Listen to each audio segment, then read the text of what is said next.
Okay, so the adventure begins, and the road is not the adventurous part this time. I am in some random village. I was staying some kilometers back. I have to now get to Goa, and the funny part is that I have no idea how to go, and I can't use navigation because my phone is dead. So all that's keeping me company is the bike, my intercom, which I'll use to listen to some radio, local Marathi music obviously, and my own thoughts. But yeah, beautiful place. This should be amazing during monsoon, so we'll be back here again at that time. In the meantime, we have to find our way back. This is the Blue Biker. Welcome to my vlog, a random vlog. I was not deciding on vlogging today, but then I thought, hey, while we are having an adventure, might as well share it with you guys. And the views of this place, man, amazing. Whoever says that the KTM 390 Adventure is not a good off-roader, trust me, they have one, either not ridden the bike, two, they have not ridden the bike fast enough. Here's the thing, this is a KTM, so to get the most out of the suspension, because it is a hard suspension and the engine is also very peaky, it does not produce a lot of power in the low revs. You have to push the bike. So the faster you go, the smoother the road becomes for you when you're off-roading. And yeah, it is very unnerving. Like, I'm still learning how to do that properly. But the suspension does a brilliant job of soaking it all up as long as you're going fast. Of course, KTM has the 390 Adventure has some downsides.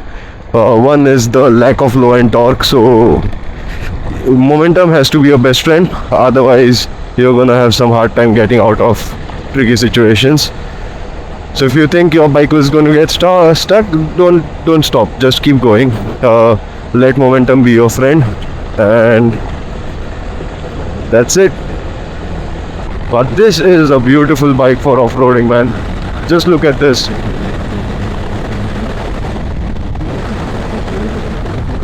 Terrible roads and we were doing 80. Don't think you can do that on some other bikes. Okay, we have to stop in a shade because something is definitely rattling. That shouldn't be rattling. We have to take the left here, so let's stop on the side of the road over here and check out what that weird noise is.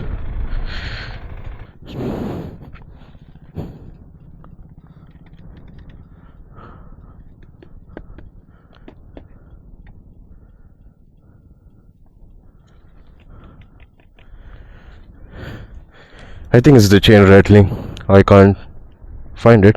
Can't find anything loose over here.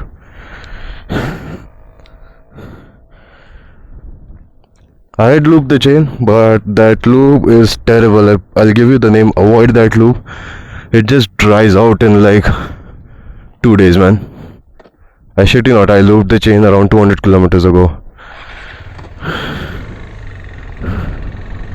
So now we have to follow this road. My friend has given me some basic directions.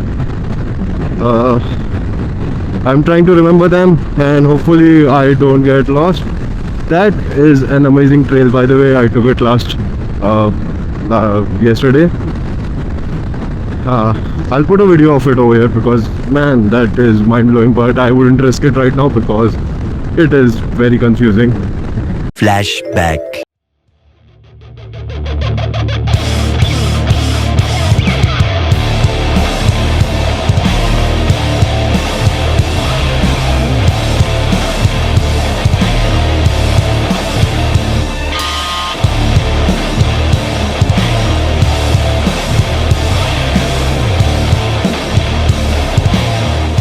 We are in some village road, country road, whatever you want to call it. You know, maybe I should sing that song now.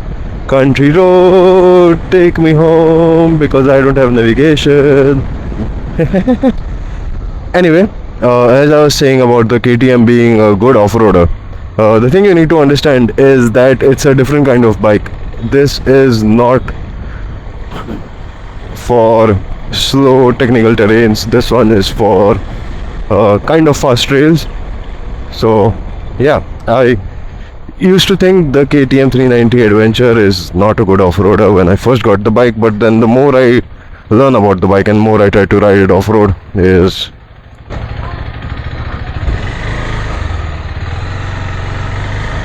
that you have to be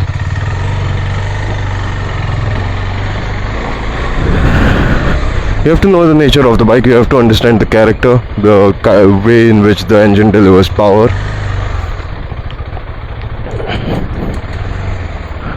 And I think we are lost. We are definitely lost, man. I don't know where we are heading.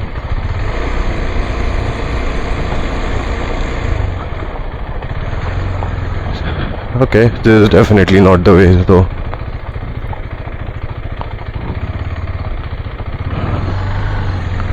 Time to turn around.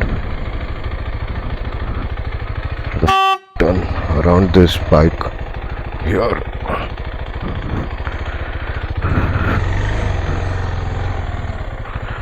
And we have to find the locals and then ask them, hey bro, how do I get to the highway, man? Yeah, this is what adventure is about after all, you know, not having your phone, getting lost in random villages in Maharashtra. Mumbai Goa highway. Mumbai Goa इथून बाहेर गेलात ना हाँ की सरळ highway लागतो तो. इथून सरळ जायचं. हा इथून सरळ गेलात ना की बाहेरच्या साईडला पडवण्यात आतमध्ये घुसायचं नाही, तिकडे खाली जायचं. हाच रस्ता हा विमलेश्वर पाठव जो डांबरी आहे ना हा. खडबडीत नाही सरळ आता गेलात नाही ह्या रस्त्याने हा. चाल खाली की हायवेला जाल. ओके बाहेर हायवेला गेलात की इकडे जा ओके त्या साईडला, मग बरोबर. हाँ ओके ठीक है. मतलब डांबर के ऊपर ही चलाने का. ठीक है, thank you. Not 10 minutes, 20 minutes or half an hour into the ride and we already got lost. Nice.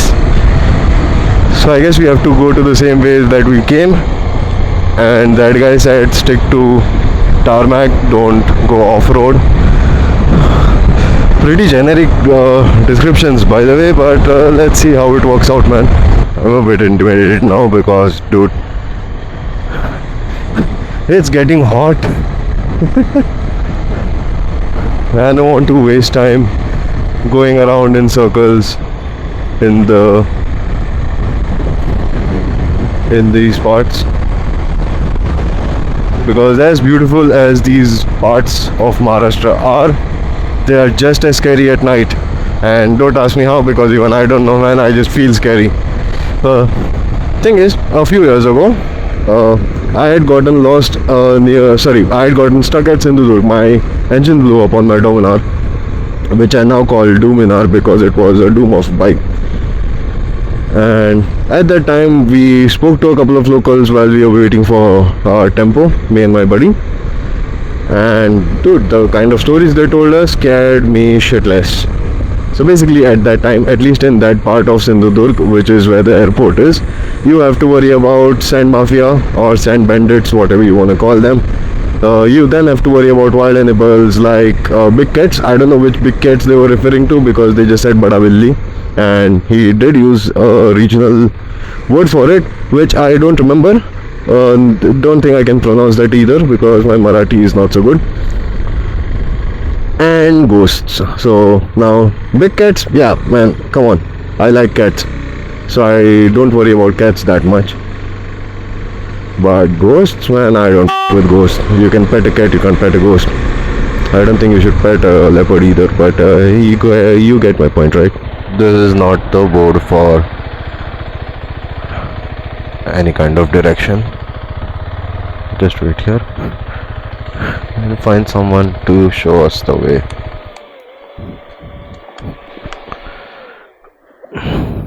Oh no, I think this is the trail that I took yesterday.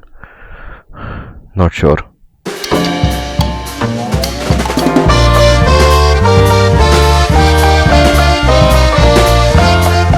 One eternity later. Let's ask him. Mumbai Goa highway किधर से जाने का? Mumbai Goa highway हाँ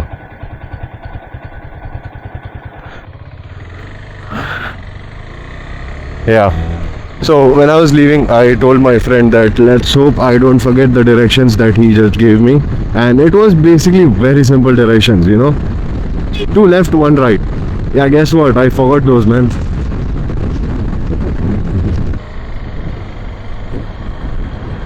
This is pure nostalgia, man. This is the coastal road that you take from Mumbai to Goa. Beautiful road. I'll put up some pictures if I can. I did this. My first big ride was the coastal road ride from Mumbai to Goa. Mind blowing, excellent. Made me fall in love with big rides. But we are not going to be following the road all the way to Goa because that is a long road. It will like take me 4-5 hours. We need to get to the highway as fast as possible and then get off to Goa.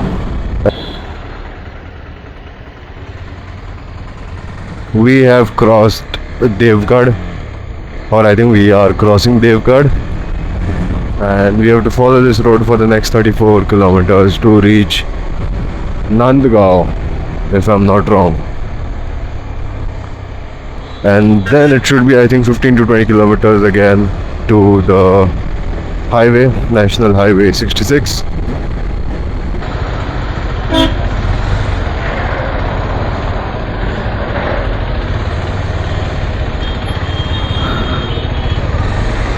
My boots are frying my legs, my engine, the bike's engine is also frying my legs, so, and this traffic, and the sun is frying my body.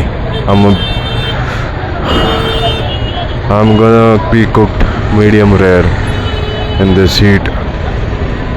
Seriously, man. So much traffic. So much traffic. We made it to the highway. Oh wow, I'm feeling happy now.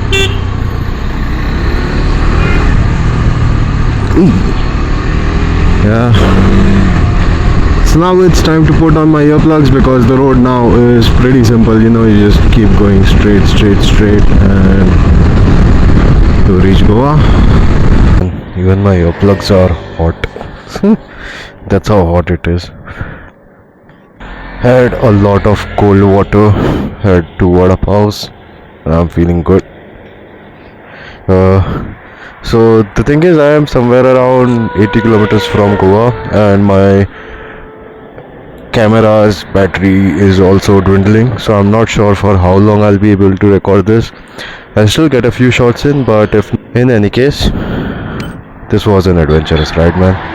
I had fun. I'm having fun. 80 more kilometers to go, but now it's all highway and I've got my earplugs on, so I'll just sit at a decent highway speed and get going. I want to reach home as soon as possible.